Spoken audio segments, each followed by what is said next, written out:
Hello Vietnam.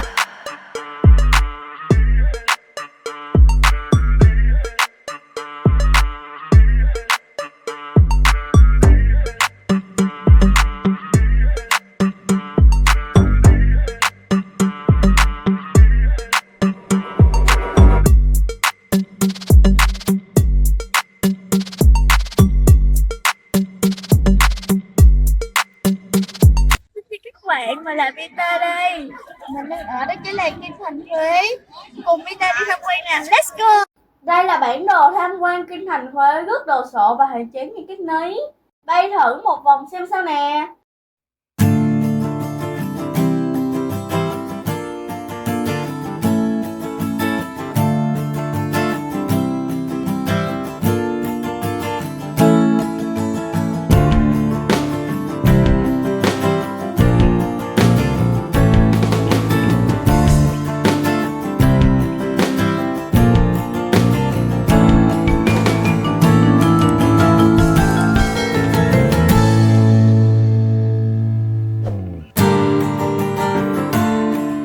Giá vé 200.000 người lớn và 40.000 trẻ em. Tuy nhiên, nhà mình đi tham quan Kinh Thành Huế ngay mùng 1 Tết nên được free nghe các bạn. Nằm bên bờ sông Hương thơ mộng, di tích Kinh Thành Huế hay còn được nhiều người gọi là Thuận Hóa Kinh Thành, là một tòa thành cổ thổ quần thể di tích cố đô Huế được UNESCO công nhận là di sản văn hóa thế giới. Di tích nằm ngay vị trí trung tâm thành phố Huế, được xây dựng với lối kiến trúc độc đáo. Đầu tiên là ngõ môn nằm ở phía nam của Kinh Thành Huế. Đây là cửa chính của Hoàng Thành và là một tổng thể kiến trúc đồ sộ phức tạp. Từ xa nhìn lại, ngõ môn như một tòa lâu đài tráng lệ nguy nga, với hệ thống bậc cấp được xây dựng từ phiến đá dài lộ thiên dẫn đến lầu Ngũ Phụng. Đây là địa điểm check-in của bất cứ du khách nào khi đến Huế. Diện tích mặt bằng của Kinh Thành Huế là 520 ha. Trong suốt 143 năm kể từ năm 1802, đây là nơi đóng đô của triều đình nhà Nguyễn. Trải qua 2 thế kỷ với sự tàn phá của thời gian và chiến tranh, Kinh Thành Huế vẫn giữ được diện mạo ban đầu. Kinh Thành Huế được xây dựng từ mùa hè năm 1805 dưới thời vua Gia Long. Trước đó, từ năm 1803, việc quy hoạch Kinh Thành đã được diễn ra. Toàn bộ quá trình khảo sát thực địa do chính vua Gia Long và các đại thần triều Nguyễn đảm nhận.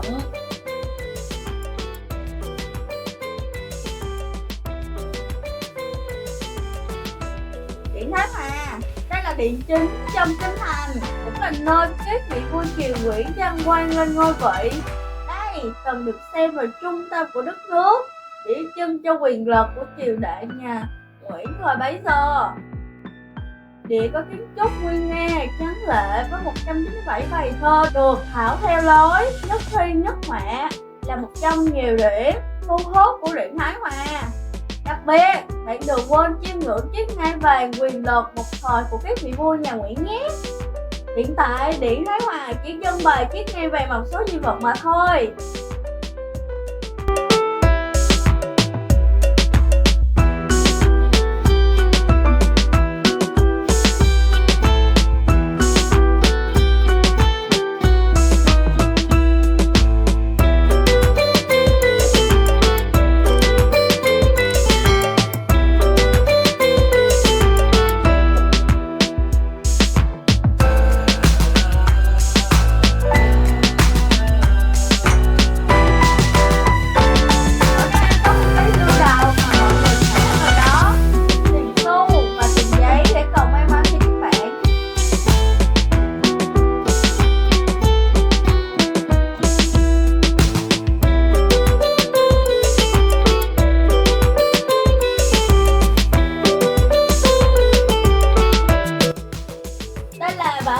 Cổ vật cung đình Huế được thành lập vào năm 1923 ở ngay trong Hà Nội. Tại đây, du khách sẽ có cơ hội được chiêm ngưỡng rất nhiều món đồ gốm, sứ, đồng, đá, tròn vân vân. Có giá trị lịch sử được trưng bày vết tích thời gian, in dấu tại trên bảo vật, giúp bạn hiểu hơn về lối kiến trúc, nghệ thuật và phong kiến. Dạ. Nhưng mà kính trước mặt. Dạ. Cái tháp này được làm gì á? Dạ. Khổ. Công cũng xem. Công Để làm gì chú? vì sao lại anh trông mình tơ này trọng mà tơ này bé. Dạ. Nó cũng một cửa hết đây. Vì trong nó biết tơ trọng tơ bé cơ này là bọc dưới này là trong nhà như lửa như nhỏ đi cả hai cặp nặng cháy sọng cháy xa khi chúng ta bố chỉ dầu vào tự động Những cọng gió gì tiếng đọc của người ta để người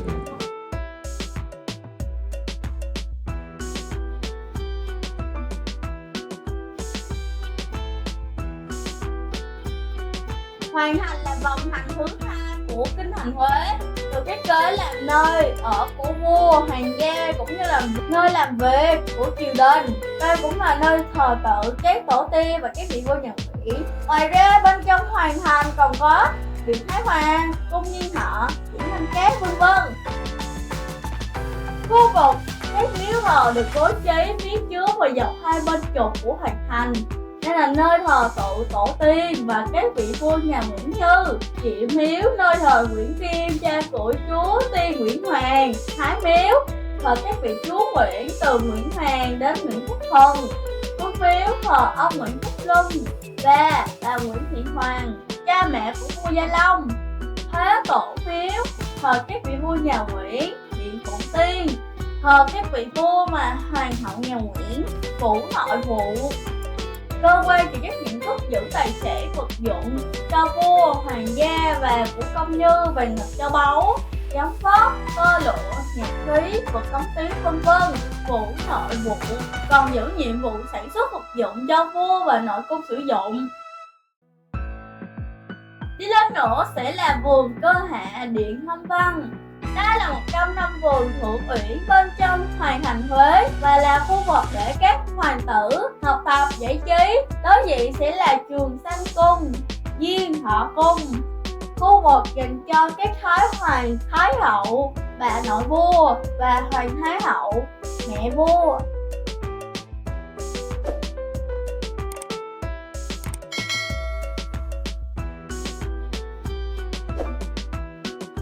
Điều đặc biệt ở kinh thành Huế là điện Kiến Trung vừa mới được phục dựng.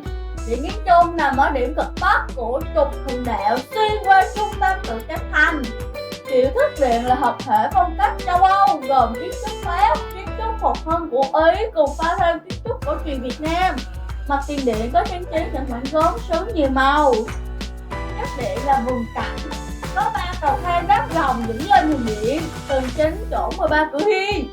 Gian giữa 5 cửa, 2 gian bên, mỗi gian 3 cửa, 2 góc điện mỗi bên 2 cửa nữa làm nhô ga hẳn. Tầng trên là gác làm cùng một thể thức như tường chính. Trên cùng là mái ngói có hàng lan can trang trí theo phong cách Việt Nam. Điện Kiến Trung nằm trên mảnh đất sau cuối của tự Cam Thành ngay phía sau cung Phong Thái. Dưới thời vua Minh Mạng, nơi đây có một công trình mang tên là Lầu Minh Viễn. Đến thời vua Di Tôn, công trình được tiến tệ và mang tên là Lầu Du Cũ.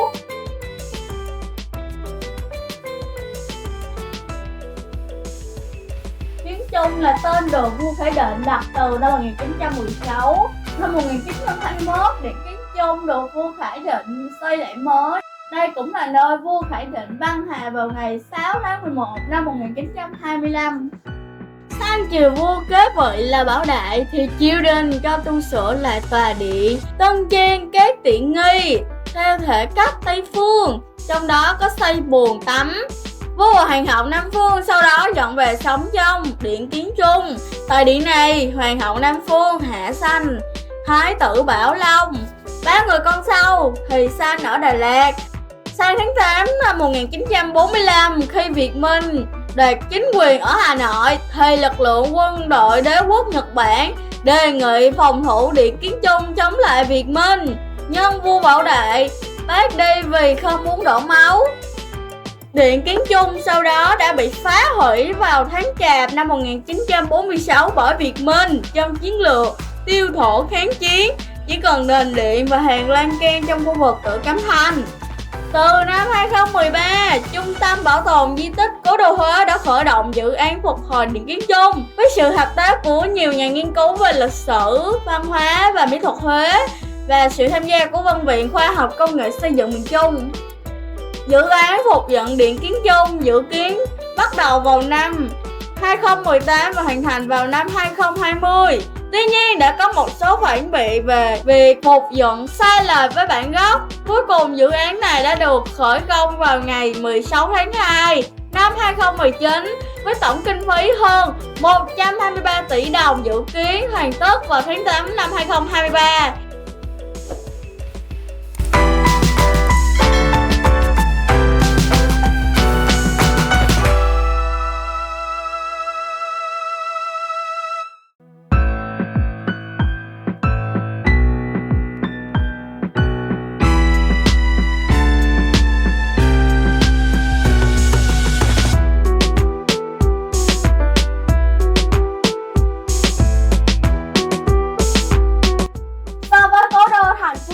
Kinh thành Huế xưa được mở rộng hơn rất nhiều. Đợt thi công vào năm 1805, triều đình phải huy động khoảng 30.000 nhân và lính phục vụ cho việc hướng sông, đào hào. 10 cửa xung quanh kinh thành bắt đầu được xây dựng từ năm 1809. Đến năm 1818, số người huy động xây dựng thành lên đến 80.000 người, tập trung xây rạch ốp ở 4 mặt Đông, Tây, Nam, Bắc. Đến năm 1831 đến 1832, vua Minh Mạng cho xây dựng thêm tường băng ở mặt ngoài của cồn thành, hoàn thiện kiến trúc của kinh thành. Kinh thành Huế có tất cả 13 cửa thành, trong đó 10 cửa thành sẽ thông ra bên ngoài, 1 cửa thành nội bộ, 2 cửa thành đường thủy. Ngoài ra còn có khu vực cho thuê đồ chụp hình vua chúa thời xưa.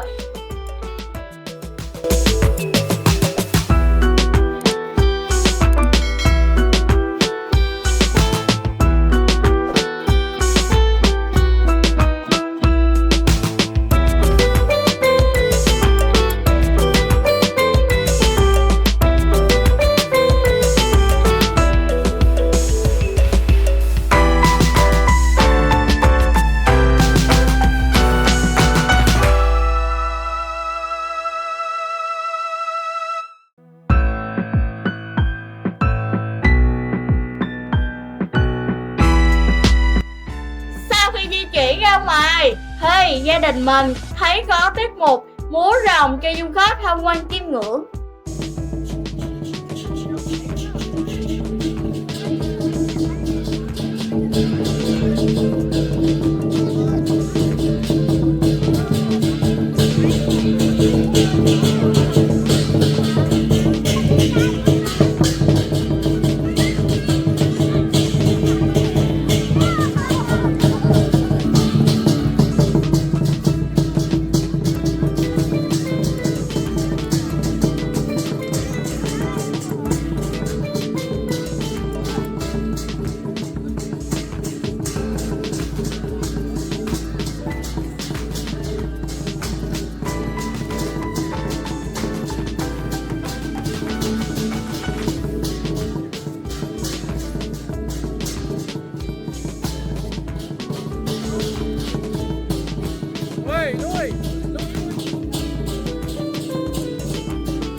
Hẹn các bạn ở clip sau để cùng mình tham quan những địa điểm nổi tiếng ở Đà Nẵng nhé. Bye bye và hẹn gặp lại các bạn.